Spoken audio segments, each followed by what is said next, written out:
গতকাল 30শে নভেম্বর শেষ হয়ে গেল অনুরাগের ছোঁয়া। অনুরাগের ছোঁয়ার সিজন 1 শেষ হয়ে গিয়ে আবার শুরু হয়েছিল সিজন 2।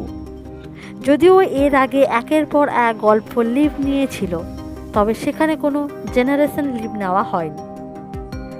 সিজন 2 শুরু হওয়াতে টিআরপি তালিকায় বেশ ভালো জায়গায় ছিল।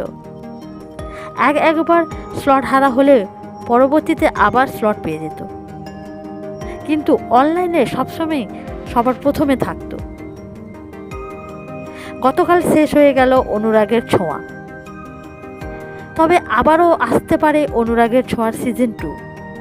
যেহেতু অনুরাগের ছোঁয়া অন্য একটি ধারাবাহিকের রিমেক, সেই ধারাবাহিকের অনুযায়ী আবারও আসতে পারে অনুরাগের ছোঁয়া।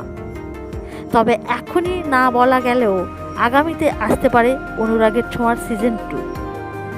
অনুরাগের ছোঁয়ার সিজন 2 যদি আবারও আসে, তাহলে আপনারা কতটা খুশি হবেন কমেন্টে অবশ্যই জানাবেন।